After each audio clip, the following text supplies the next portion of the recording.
Hello students, कैसे हैं आप सभी। मैं विकास राठौर स्वागत करता हूं talking text books living no child behind present from Kota to India teaching life, जहां पे आप लोगों को ओलंपियाड्स के साथ साथ स्कूल एग्जामिनेशन की प्रिपरेशन भी करवाई जा रही है और मेरे साथ साथ बहुत ही ऑसम टीम इसमें आप लोगों की हेल्प कर रही है, जैसा कि आप लोगों को पता है, और आप इनके साथ मिल करके अपनी प्रिपरेशन शानदार और धुआंधार कर रहे हो। देखिए स्टूडेंट्स, हमने जिस चैप्टर के बारे में अभी डिस्कस किया है, या हम एक तरीके से कहें कि अभी तक हमारा जो चैप्टर रनिंग चल रहा है उसमें हम लोग देख रहे हैं बेसिक क्रॉप प्रैक्टिस। कहने का मतलब यह है कि हमें एनसीईआरटी ने इस चैप्टर को अगर क्लास 8 में दिया है तो कुछ ना कुछ तो प्रयोजन होगा, कुछ ना कुछ तो औचित्य होगा, कुछ ना कुछ उसका एम हुआ होगा, ठीक है।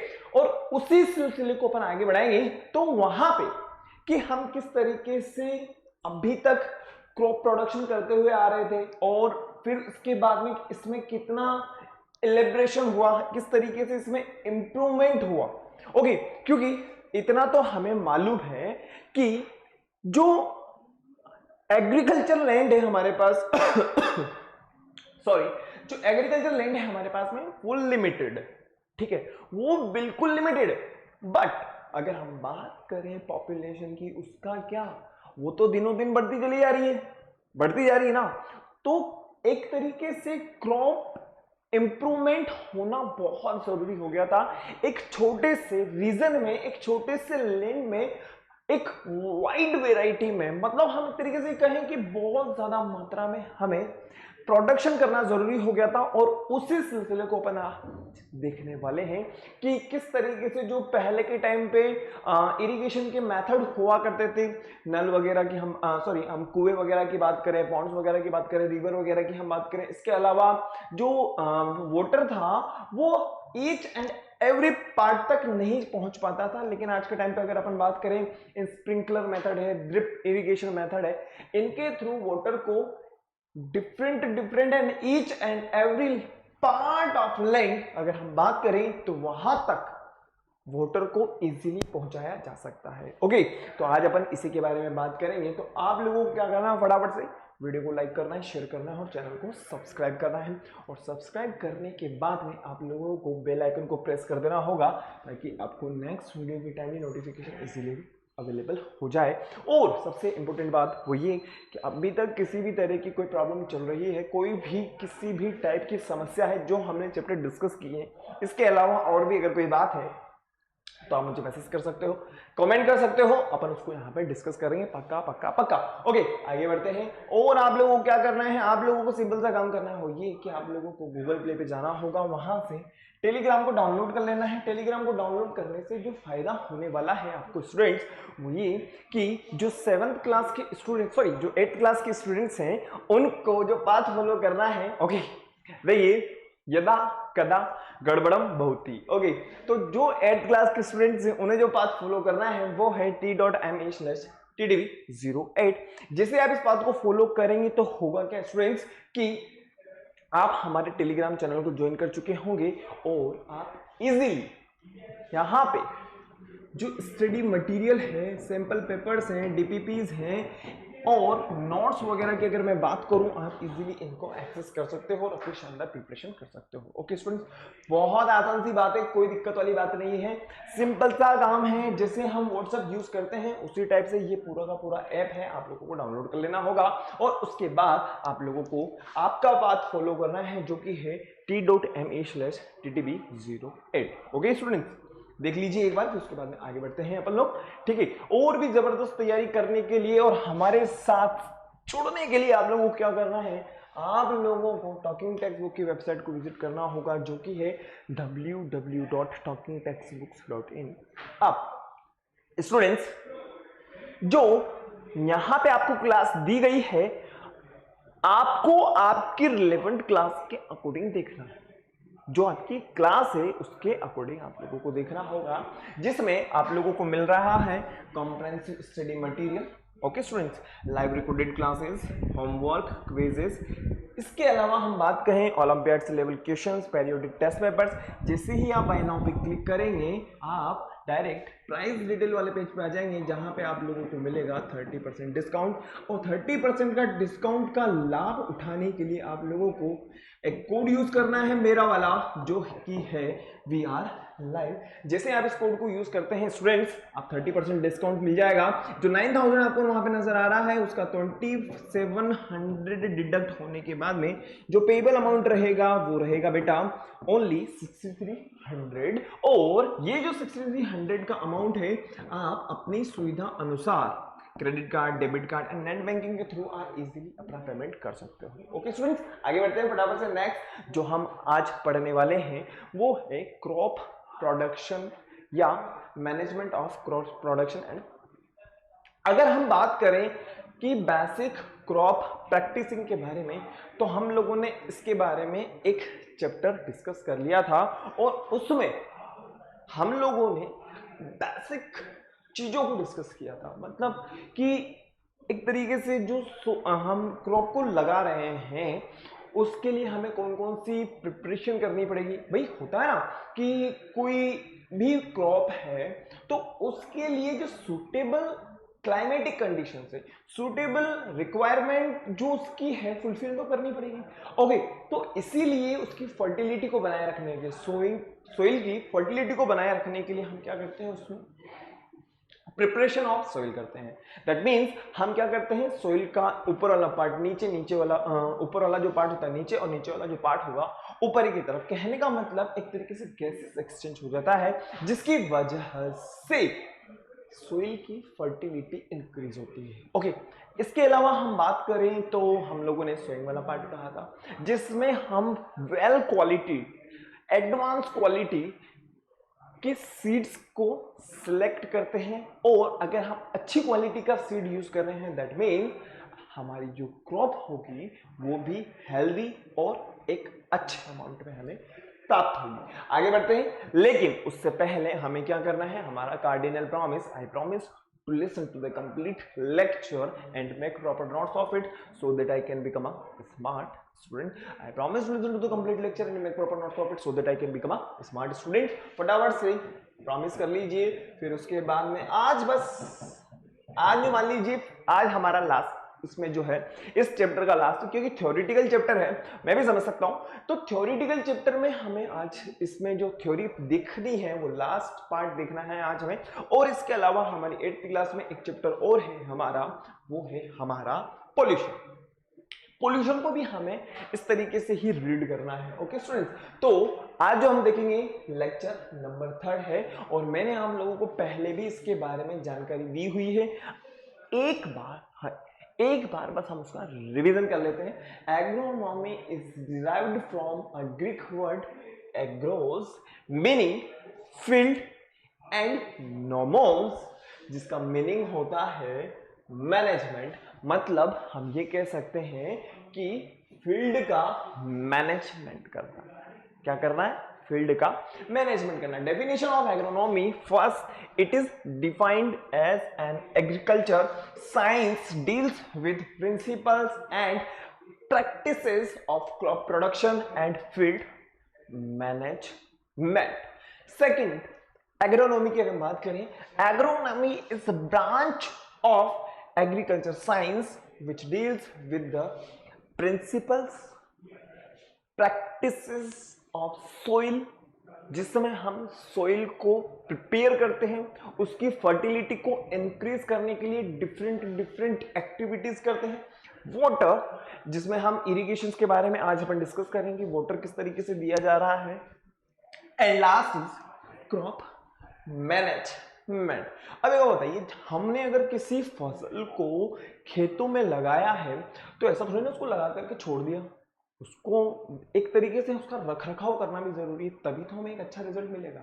और उसके लिए टाइम टू टाइम उसको डॉक्टर से हमें चेक करवाना पड़ता है। कि अगर मान लीजिए आप लोगों ने देखा होगा कि जब कोई फसल खेतों में लगी हुई होती है, लहलहा रही होती है, तो एक तरीके से उसकी जो लीफ होती है वो धीरे धीरे डैमेज होना स्टार्ट हो जाती है। मतलब कोई ना कोई प्रॉब्लम है, कोई ना कोई डिजीज है।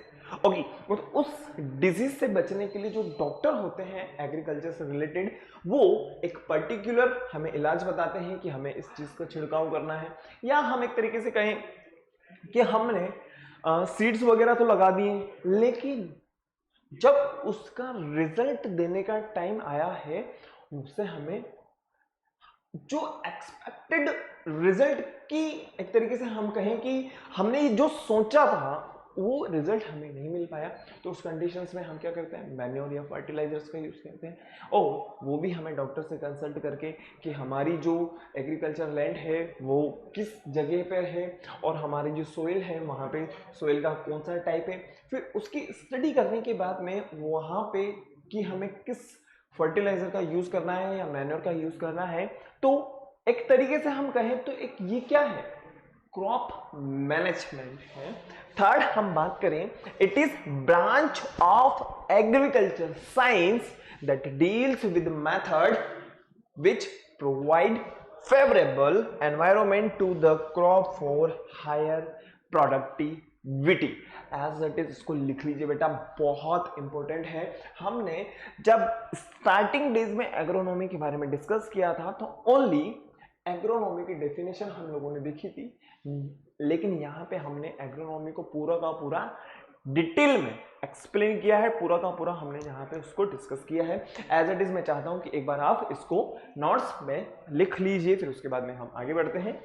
ओके, मैं इसलिए लिखवा रहा हूँ क्योंकि जब हम ओलंपियाड्स लेवल के क्वेश्चंस को देखेंगे ना, तो वहां पे हमें कहीं ना कहीं इन नोट्स की रिक्वायरमेंट होगी, तो हमें वहां पे पता चलेगा कि ग्रीक वर्ड है, ग्रीक वर्ड में भी कौन कौन से वर्ड्स इंक्लूड हैं, किसका मीनिंग क्या है। क्योंकि देखो थ्योरेटिकल चैप्टर है, इतना तो हमें मालूम है। अगर थ्योरेटिकल चैप्टर है तो थ्योरी हमें लर्न तो करनी पड़ेगी, ठीक है। अगर कॉन्सेप्चुअल होता कोई ना कोई, अगर हम एक तरीके से कहें तो कोई ना कोई मैं आप लोगों को बता देता, लेकिन पूरा थ्योरेटिकल चैप्टर है हमारा, जिसे हमें लर्न करना पड़ेगा एज इट इज। फिक्स है सारे के सारा डेटा जो है, फिक्स है। सोइल का प्रिपेयर करना है तो प्रिपेयर करना है, सोइल में हमें अच्छी क्वालिटी का अगर हम कहें सॉरी अच्छी क्वालिटी का हमें अगर सीड्स का सिलेक्ट करना है तो अच्छी क्वालिटी का ही करना होगा, तो सब कुछ फिक्स है। ओके, लिख लिया आप लोगों ने, चले आगे।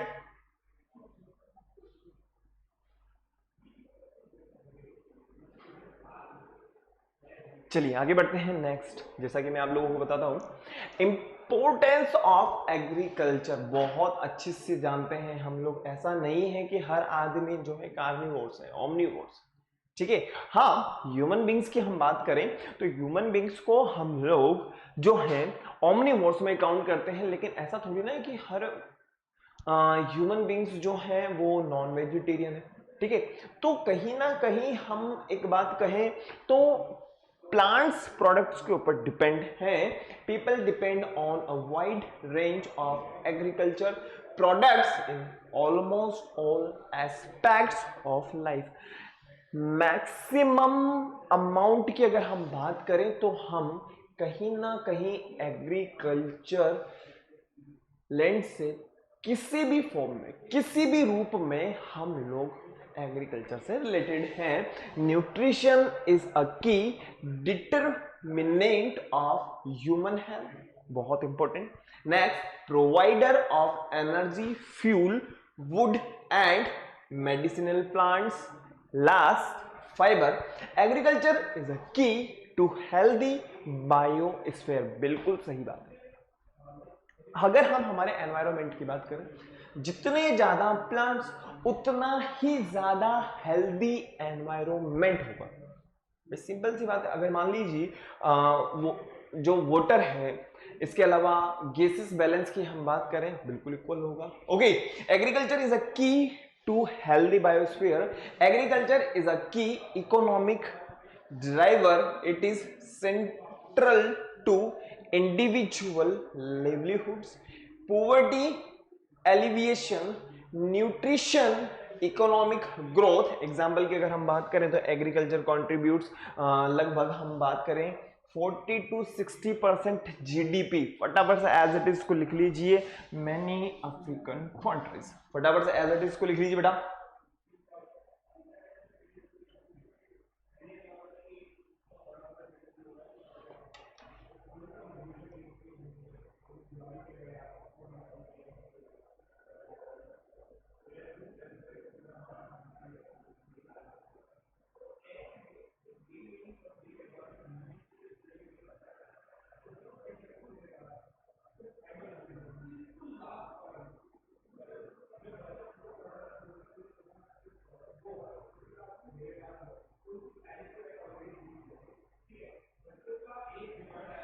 चलें स्टूडेंट्स, लिख लिया आप लोगों ने। Now we discuss types of irrigation. भाई पानी डालना है, ओके। देखिए अगर हम बात करें प्लांट्स को हम पानी दे रहे हैं तो पहले के टाइम पे भी दिया जाता था, ऐसी बात नहीं है, लेकिन पहले मेहनत ज्यादा थी और रिजल्ट बहुत कम था, और एक तरीके से हम कहें कि वाटर ज्यादा अमाउंट में वेस्ट हो रहा था। लेकिन आज के टाइम पे हम बात करें तो ड्रिप इरिगेशन की हम बात कर सकते हैं। इसके अलावा हम बात करें जो स्प्रिंकलर मेथड है उसके बारे में हम बात कर सकते हैं। तो हमारे पास में कई सारे ऐसे मेथड्स हैं जिनके थ्रू हम आज क्रॉप को एक अच्छे अमाउंट में, एक सही क्वांटिटी में वाटर प्रोवाइड कर रहे हैं। तो आगे बढ़ते हैं, जो आज हम देखने वाले हैं। सबसे पहले हम बात करें एक बार फटाफट से प्रिपरेशन ऑफ सोइल। बहुत अच्छी तरीके से जानते हैं हम सोइंग, जिसमें हम सिलेक्ट करेंगे सीड्स वगैरह को, एडिंग मैन्योर एंड फर्टिलाइजर्स। अगर उसमें किसी तरीके की कोई प्रॉब्लम है हमारी एग्रीकल्चर लैंड में, तो हमें डॉक्टर से कंसल्ट करके जो भी फर्टिलाइजर है हमें यूज करना होगा। नेक्स्ट इरिगेशन, जो अभी जस्ट हम लोगों ने देखा टाइप्स ऑफ इरिगेशन। फिर वीडिंग। अगर मान लीजिए जो क्रॉप प्रोडक्शन हम कर रहे हैं उसके साथ में अदर प्लांट्स भी साथ में आ रहे हैं, दैट मीन्स वीडिंग, तो हमें वीडीसाइड्स यूज करने होंगे ना। हार्वेस्टिंग, अगर हमारी फसल जब तैयार हो जाएगी इतना ध्यान रखने के बाद में 3 महीने 4 महीने 5 महीने के बाद में, तो हमें क्या करना होगा, उसको काटना होगा। ऐसा थोड़ी ना कि खेतों में लगी रहेगी, नहीं तो जितनी हमने मेहनत करी सब बेकार हो जाएगी। Now threshing and last is storage, जिसमें हम वेयर हाउसेस वगैरह के अंदर उसको क्या करते हैं, स्टोर करने का काम करते हैं। नाउ हम बात करें irrigation, the supply of water the crops is called irrigation. what is irrigation? भाई पानी पिलाना है किसको, क्रॉप को पानी पिला रहे हैं हम लोग, ठीक है ना। अब पानी पिलाने के भी डिफरेंट मेथड्स हैं आज के टाइम की बात करें, लेकिन पहले के टाइम पे इतना नहीं हुआ करता था, क्योंकि एक तरीके से कहें तो मैनुअली हुआ करता था और पानी को एक जगह पे ही डाल दिया जाता था, तो जहां पे पानी पहुंच रहा है वहां पे तो अच्छी जो है फसल होती थी। लेकिन अदर पार्ट्स की अगर अपन बात करें, क्योंकि पहले के टाइम पे एग्रीकल्चर लैंड हुआ भी ज्यादा करते थे, है ना। अब ज्यादा हुआ करते थे तो इतना इंप्रूवमेंट हुआ नहीं था एग्रीकल्चर लैंड के बारे में अगर बात करें, या एग्रीकल्चर सेक्टर की अगर अपन बात करें, तो इतना ज्यादा इंप्रूवमेंट नहीं हुआ था। Water is necessary for proper growth of the plants and helps to increase crop yield. अगर हम सोइल को प्रिपेयर कर लिया, देखिए अगर हमने सोइल को प्रिपेयर किया, सोइल को प्रिपेयर करने के बाद में हमने अच्छी क्वालिटी का सीड सिलेक्ट किया, फिर उसके बाद में हमने अच्छी क्वालिटी का मैन्योर एंड फर्टिलाइजर भी यूज करा। अगर हम पानी नहीं देंगे क्या होगा, सोच करके सोचो, क्या फोटोसिंथेसिस प्रोसेस हो पाएगी, क्या प्लांट्स की ग्रोथ हो पाएगी, नहीं हो पाएगी। तो उसकी प्रॉपर ग्रोथ के लिए एक अच्छी क्वालिटी, क्योंकि हमने स्टार्टिंग से ध्यान दिया है, स्टूडेंट ध्यान रखिएगा, हमने हमारी क्रॉप का स्टार्टिंग से ध्यान दिया है। जब हमने स्टार्टिंग से उसका ध्यान दिया है तो आने वाले टाइम पे जो हमें फसल मिलेगी, आने वाले टाइम पे जो रिजल्ट मिलेगा, मैं भी पॉसिबल कि वो हमारे लिए बहुत ही अच्छा और शानदार हो।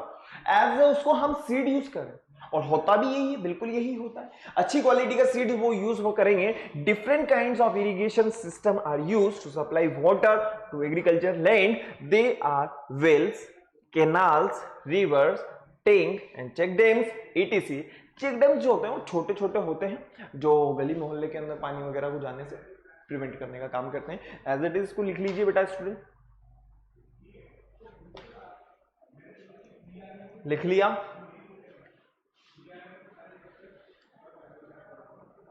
पंद्रह अगस्त अभी जस्ट निकली है। जय हिंद आप सभी को। ओके,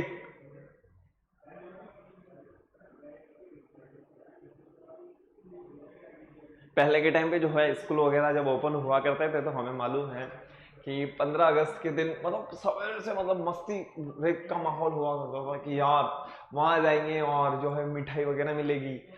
हालांकि जो है सभी जानते हैं कि स्कूल में कोई ना कोई ऐसा एक टीचर होता है जो हमारा सबसे चहेता होता है, तो हम क्या करते थे कि उन्हीं को पकड़ के रखते थे, तो बोलते थे कि सर हमें 2 पैकेट दे दीजिएगा मिठाई के, ओके, ताकि क्योंकि उस टाइम देखो वो मिठाई का जो आनंद है ना, उसका मतलब मजा ही कुछ और है यार, ठीक है ना। हालांकि आज चाहें तो हम मार्केट में जाकर खरीद सकते हैं, लेकिन इस टाइम पे तो नहीं खरीद सकते क्योंकि कोरोना चल रहा है। लेकिन जो वो माहौल हुआ करता था कि यार मतलब स्कूल जाएंगे और वहां पे जाने के बाद में जो है, जैसे हमारी छुट्टी हो जाएगी, छुट्टी होने के बाद में जब हम लाइन में बड़ी बड़ी क्यूज लगती थी, फिर उसके बाद में एक एक एक एक एक एक, एक, एक दिया जाता था। हम सोचते थे कि यार हमारे जो क्लास टीचर हैं वही लगे वहां पे, ताकि क्या है हम जो है डबल ले लें, ठीक है। ऐसा हुआ करता था, ठीक है। अब तो बहुत कुछ चेंज हो चुका है। नाउ हम हमारे टॉपिक पे आते हैं। जैसा कि आप लोगों को पता है, टाइप्स ऑफ इरिगेशन की हम बात करें। Types of irrigation, first surface irrigation and sub surface irrigation, flow irrigation, lift irrigation, localize irrigation. अगर हम बात करें सब सरफेस इरिगेशन के बारे में, तो यहाँ पे नेचुरल है और आर्टिफिशियल है। सरफेस इरिगेशन की अगर अपन बात करें तो ड्रिप इरिगेशन एंड स्प्रिंकलर है। एंड अगर यहाँ पे हम बात करें, पेरिनियल है एंड फ्लड है। डायरेक्ट एंड फ्लो इरिगेशन है। इस फ्लो चार्ट को बस आप बना लीजिए, क्योंकि हम आगे इसको एक एक को डिस्कस करेंगे पक्का, ठीक है। बस इसको एक बार बना लीजिए आप लोग, ओके।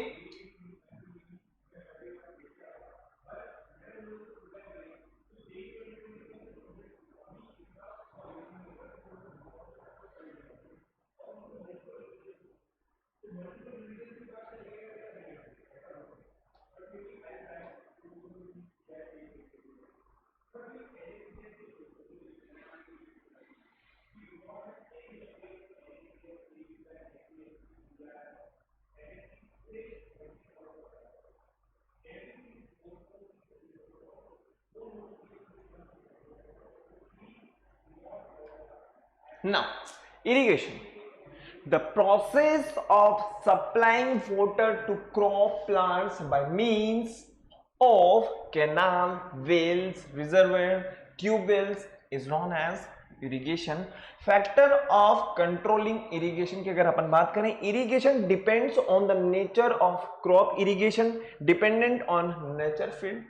नेक्स्ट हम बात करें crop based production, some crop plants require more water and some less water for canal as wheat irrigation is required before plugging the field.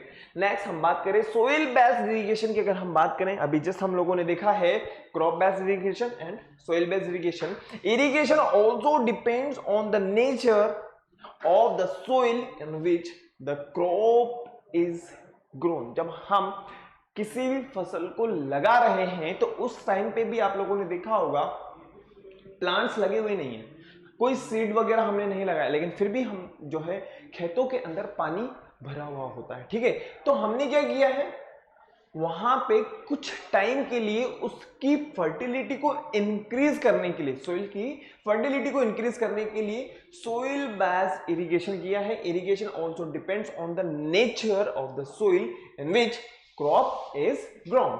Okay students, आगे बढ़ते हैं। नेक्स्ट अगर हम बात करें इरिगेशन के बारे में, पर्पस ऑफ इरिगेशन क्या होगा। First, irrigation supplies to essential micronutrients. First, hydrogen and oxygen of crop plants.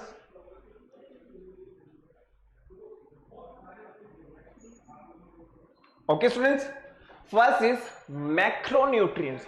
मतलब क्या है, मतलब ये है कि इसकी रिक्वायरमेंट तो हमारे प्लांट्स को बिल्कुल है। Irrigation supplies to essential macronutrient hydrogen and water, because हम जानते हैं H2O, H is denote hydrogen, O is not oxygen। Simple सी बात है। It provide moisture to soil which help to germinate the seeds. मतलब सीड तो हम लोगों ने लगा दिया, लेकिन उसको आप लोगों ने देखा होगा ना, हमारे घरों में जब स्प्राउट्स वगैरह हम यूज करते हैं तो उसको जर्मिनेट करने का काम कौन करता है, H2O, वाटर ही करता है। It helps in growth and elongation of the roots of plant. It helps in the absorption of nutrients by the roots of crop plants from the soil. It helps in the increasing the number of aerial branches called tillers in the crop plants so as to get good crop yield. अगर हम बात करें कि हमें अगर बेहतर quality का बीज हमें प्राप्त करना है तो इरिगेशन तो बहुत इंपॉर्टेंट है भाई. अगर हम बात करें वेल्स वगैरह हैं, ट्यूबवेल्स वगैरह हैं, कैनाल्स हैं, पॉन्ड्स वगैरह हैं, रिवर, इनके थ्रू क्या किया जा रहा है, हमारे खेतों में पानी पहुंचाया जा रहा है. और आज के टाइम पे अगर अपन बात करें, आगे बढ़ेंगे लेकिन उससे पहले मैं चाहता हूं एक बार आप इसको फटाफट से लिख लीजिए. ओके स्टूडेंट्स,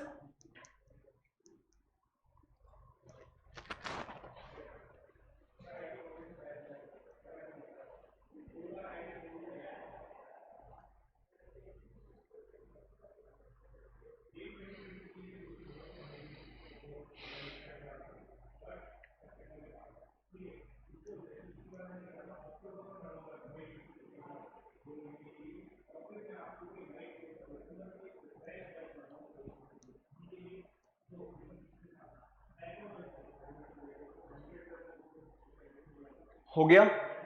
चले आगे, चलिए आगे बढ़ते हैं. नेक्स्ट, जैसा कि हम लोगों ने बात करी है कि जो डिफरेंट और ट्रेडिशनल मेथड्स की हम बात करें, जैसा कि यहाँ पे आप लोगों को नजर आ रहा होगा, अब ये जो पानी है कितना दूर तक जाएगा, तो इतना ज्यादा मतलब हमें प्रोडक्शन नहीं मिल पाता था, लेकिन मेहनत ज्यादा होती थी. आज के टाइम पे अगर अपन बात करें तो पंप वगैरह यूज हो रहे हैं, मैनुअली जो वर्क है वो थोड़ा कम हो चुका है और मशीनरी वर्क थोड़ा ज्यादा हो चुका है. जैसा कि आप लोगों को यहाँ पे नजर आ रहा होगा, यहाँ पे हम जो है हमारे एनिमल्स वगैरह, जो डोमेस्टिक एनिमल्स वगैरह होते थे, उनका यूज किया करते थे, जहां पे शाफ्ट वगैरह यूज करके वाटर को, जो हमारा एग्रीकल्चर लैंड है, वहां तक पहुंचाया जाता था. ओके स्टूडेंट्स, आगे बढ़ते हैं. नेक्स्ट देख ली है. नेक्स्ट हम बात करें इसके अलावा राहत है. ये सारे के सारे उस टाइम पे ट्रेडिशनल मेथड हैं जिनके थ्रू इरिगेशन मेथड को फॉलो किया जाता था. अब हम बात करें आज के टाइम पे आधुनिक युग की, अगर अपन बात करें, जैसा कि आप लोगों को पता है स्प्रिंकलर मेथड क्या है एंड ड्रिप इरिगेशन मेथड क्या है. जैसा कि आप लोगों को यहाँ पे नजर आ रहा होगा कि स्प्रिंकलर मेथड क्या होगा एंड इरिगेशन मेथड क्या है. सॉरी, अगर हम बात करें स्प्रिंकलर के साथ साथ ड्रिप इरिगेशन, मतलब एक एक बूंद पानी जो है वाटर को बहुत आसानी से मिल जाती है, मतलब सॉरी प्लांट्स को बहुत आसानी से मिल रही है. और आप लोगों को पता है, हम लोगों ने 7th क्लास में पढ़ा है, जो वाटर हम प्रोवाइड कर रहे हैं प्लांट्स का, उसका मात्र और मात्र 10% जो होता है प्लांट्स यूज करते हैं, बाकी को ट्रांसपिरेशन प्रोसेस में क्या करते हैं, वेपर की फॉर्म में बाहर निकाल देते हैं. एज इट इज को लिख लीजिए, फिर उसके बाद में आगे बढ़ेंगे अपन sprinkler irrigation system and drip irrigation system. Okay, फटाफट से लिख लीजिए इसको. इन it is water efficient system and is being introduced in the canal irrigated areas of Maharashtra, Karnataka, Andhra, Odisha and Tamil Nadu for fruit crops. The system spread water uniformly, बिल्कुल सही बात है. Sprinkler irrigation system is being introduced in canal irrigated areas of Haryana, Rajasthan, Madhya Pradesh. Drip irrigation की अगर अपन बात करें, drip irrigation system is being encouraged in Maharashtra, Karnataka, Andhra Pradesh, Odisha, Tamil Nadu for fruit crops. Fertigation is an innovation of applying fertilizers through drip irrigation to maximum productivity. मतलब देखो, machinery use हो रही है, new technology का यूज कर रहे हैं, वाटर का जो लॉस है वो भी कम हो रहा है, और सबसे इंपॉर्टेंट बात, अगर हम बात करें प्रोडक्टिविटी के बारे में, वो भी हमें आज के टाइम पे बहुत अच्छी और बहुत ही ज्यादा अमाउंट में मिल रही है. एज इट इज को कॉपी कर लेंगे, फिर उसके बाद में आगे बढ़ते हैं.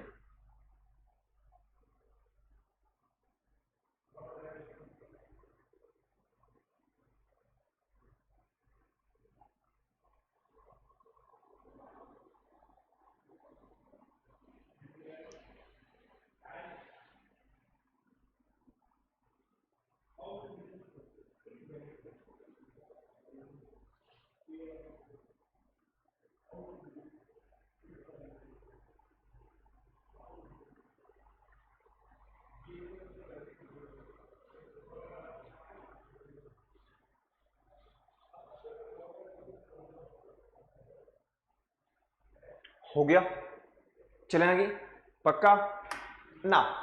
अब हमने देखा कि हमने हमारी क्रॉप के लिए सभी प्रोसेस को फॉलो किया। अब जब हमने सभी प्रोसेस को बहुत अच्छे से और बहुत तरीके से फॉलो किया है तो हमारी जो क्रॉप प्रोडक्शन होगा, कहने का मतलब जो हमें रिजल्ट मिलेगा वो भी हमें बहुत अच्छा मिलेगा। अब हमारी जो क्रॉप है वो रेडी है किसके लिए? हार्वेस्टिंग के लिए। और हार्वेस्टिंग पहले के टाइम की अगर अपन बात करें तो पहले मतलब मैनुअली वर्क बहुत ज्यादा हुआ करते थे, और फिर उसके बाद में जब वो कट जाती थी तो कटने के बाद में भी कुछ टाइम तक उसको जो है जो एग्रीकल्चर लैंड है, जो खेत है हमारे, वहां पे छोड़ दिया जाता था ताकि कुछ टाइम के लिए सूख जाए। सूखने के बाद में फिर जो घर परिवार के जितने भी मेंबर्स होते थे वो सब वहां पे जाके लगते थे। फिर उसके बाद में उनको जो है, आप लोगों को एक चैप्टर आएगा, आपके आया हुआ है 6th क्लास के अंदर केमिस्ट्री में, जहां पे आप लोगों ने पढ़ा होगा कि एग्रीकल्चर लैंड में इस तरीके से जो बंडल्स होते हैं उनको काट दिया जाता था, ठीक है, स्टक्स वगैरह होते थे, और उनको काटने के बाद में एक पत्थर होता था और उस पत्थर पे जोर जोर से चोट करके उससे जो हमने फसल तैयार की है उस सीड्स को निकाला जाता है। लेकिन आज के टाइम पे मशीनरी टाइम है हमारे पास में, जो डायरेक्टली जो इंपॉर्टेंट पार्ट है हमारी फसल का, हमारे खेतों के अंदर जो हमने फसल लगाई है वहां पे डायरेक्ट उसी पार्ट को क्या करते हैं, वहां से कट करते हैं और हमें एक अच्छा और एक बेहतर क्वालिटी की फसल हमें देखने को मिलती है। The cutting of crop after it's maturation is called harvesting. Okay, अब मैच्योर हो चुकी है, अब उसको काटना है, मार्केट में जाकर के उसको किसानों को जो है सेल करना होगा। It is either done manually, लेकिन आज के टाइम की अगर अपन बात करें तो मैक्सिमम केसेस में जो हो रहा है वहां पे मशीनरी जो है यूज हो रही है, बड़ी बड़ी मशीन्स वगैरह को यूज किया जा रहा है। हार्वेस्टिंग वाली जो मशीन्स होती है, आप लोगों ने देखा होगा कि जब गेहूं के कटने का टाइम होता है, आप लोग देखिएगा कि उस टाइम पे पता है जितने भी जो सरदार होते हैं ना, पंजाबी लोग, तो वो बड़ी बड़ी मशीनें लेकर के जो है घूमते रहते हैं, ठीक है। तो वो बता देते हैं कि भाई हम जो है इतना बीघा का इतना चार्ज करेंगे, और वो पूरा का पूरा जो है हमारी फसल को हार्वेस्ट करके चले जाते हैं, ठीक है। एज इट इज को कॉपी कर लीजिए। देखिए मैनुअली अगर अपन बात करें तो किस तरीके से यहाँ पे जो है पूरा का पूरा परिवार लगा हुआ है और उसको जो है एक पत्थर के ऊपर चोट मार रहा है, ठीक है। अगर हम बात करें मशीनरी, तो वो डायरेक्टली क्या होगा, पूरा का पूरा जो है जो एक तरीके से जो मार्केट में सेल करने वाला जो पार्ट है इंपोर्टेंट, उसी को ही वो हार्वेस्ट करती है। और आज के टाइम पे क्या कर दिया जाता है कि जो खेत वगैरह होते हैं वहां पे आग लगा दी जाती है ताकि जो कचरा है वो जल जाए। ओके स्टूडेंट्स, फटाफट से देखिए, हो गया।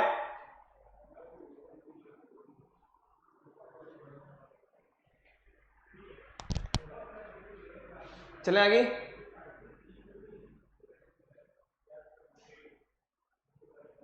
लिख लीजिए इसको एज इट इज फटाफट से।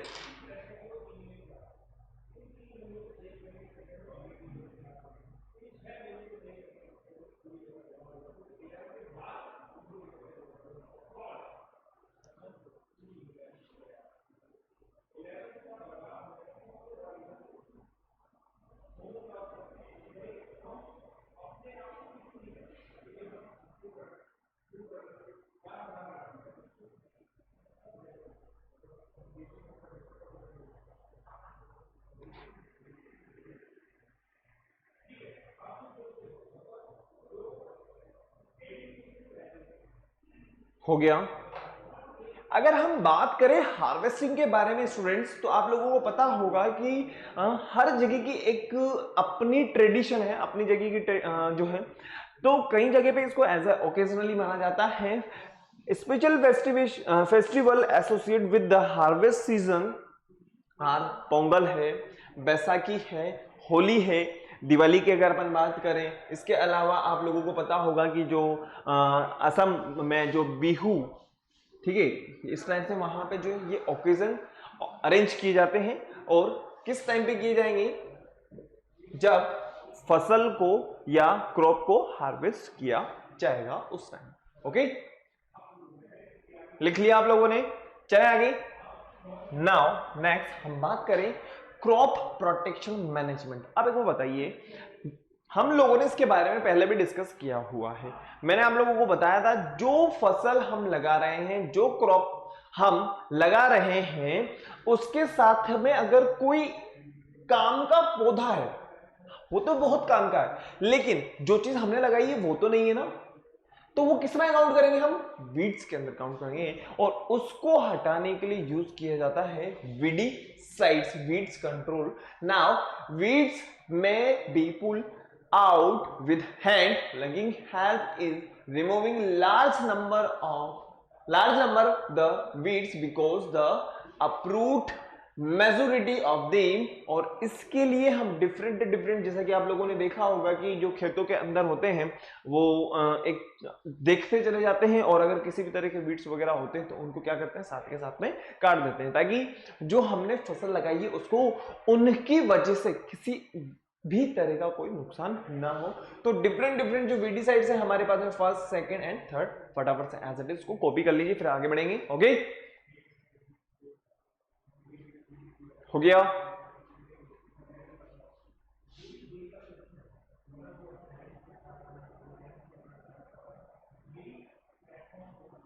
ये आप लोगों को पता होगा, जो खुरपा वगैरह होता है, इस टाइप से हम जो मैनुअली जो खेतों के अंदर जो वहाँ पे उनसे रिलेटेड जो लोग होते हैं वो क्या करते हैं, जो अगर साथ में कोई किसी भी तरह का कोई प्लांट वगैरह होता है तो उसको क्या करते हैं, उसको, ठीक है।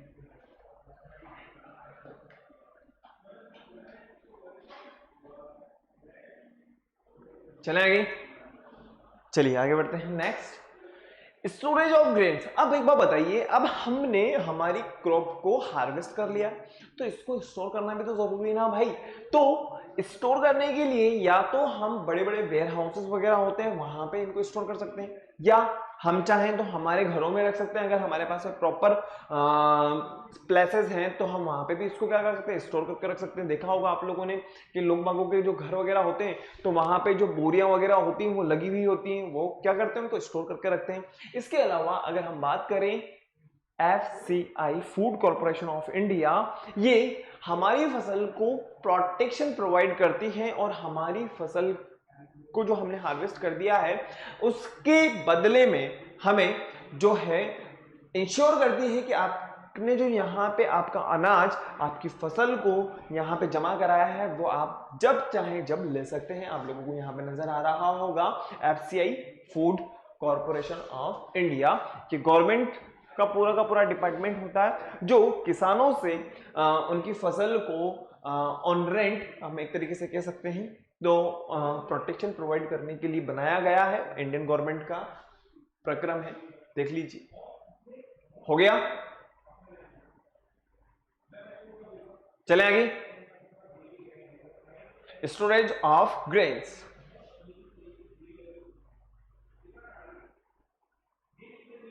तो यहां पे हम लोगों ने स्टूडेंट्स देखा है कि हमारी फसल को तैयार करने के लिए हमने डिफरेंट मेथड को अप्लाई किया है। जैसा कि मैं आप लोगों से कहूं, अच्छी क्वालिटी का बीज सेलेक्ट करना, ठीक है, किस टाइप का फर्टिलाइजर हमें यूज करना है ताकि हमारी फसल को किसी भी तरह का कोई नुकसान ना हो, या फिर हम कहें जैसा कि अगर वीडीसाइड्स वगैरह की बात करें, या जो हमारी फसल के साथ में जो वीड्स वगैरह भी उग रहे हैं तो वो कहीं ना कहीं किसी ना किसी तरह का कोई नुकसान ना पहुंचाए, तो होता क्या है कि हम क्या करते हैं, वीडीसाइड्स भी यूज कर रहे हैं, और इस तरीके से एक हमें हेल्दी क्रॉप प्राप्त होती है एक टाइम पे। ओके, और अब हम स्टडी करेंगे एनिमल हस्बेंड्री। कहने का मतलब ये कि आज के टाइम पे जो क्रॉप प्रोडक्शन के साथ साथ जो पोल्ट्री फार्म्स हैं, या हम कहें एपीकल्चर की बात करें, या हम बात करें जो काऊ वगैरह है, बफेलोज वगैरह हैं, इनकी भी बहुत सारी वैरायटी हम लोगों ने तैयार कर ली है। जैसा कि आप लोगों को पता होगा कि डिफरेंट नस्लें हमारे पास में हैं कि ये एक टाइम पे इतने लीटर दूध देती है, ठीक है। तो भाई जब डिमांड बड़ी है तभी तो हमने इनको क्या किया है, क्रिएट किया है। ओके, तो नेक्स्ट क्लास के अंदर हम इसको डिस्कस करेंगे। तो आप लोगों को क्या करना है बेटा, फटाफट से वीडियो को लाइक करना है, शेयर करना है और चैनल को सब्सक्राइब करना है। और सबसे इंपॉर्टेंट बात वो ये कि अगर अभी तक किसी तरह की कोई प्रॉब्लम है तो आप मुझे कमेंट कर सकते हो बहुत आराम से। बस लास्ट हमारा टॉपिक है जिसमें हम एनिमल हस्बेंड्री को डिस्कस करेंगे और फिर उसके बाद हम एनसीईआरटी के क्वेश्चंस को देखेंगे। तो नेक्स्ट क्लास में आप लोगों को क्या करना है, फटाफट से एनसीईआरटी के क्वेश्चंस को देखना है, ताकि जब मैं आप लोगों से यहाँ पे क्वेश्चन करूं तो आप फटाफट फटाफट अपने आंसर्स को मुझे बताते चले जाएं। और सबसे इंपॉर्टेंट बात वो ये कि अब आप लोगों को एक्सरसाइज नंबर 1 और एक्सरसाइज नंबर 2 गूगल क्लासरूम पे मुझे सबमिट करनी है। ठीक है, मैं वेट करूंगा। ओके, मिलते हैं नेक्स्ट क्लास में। Bye, thank you.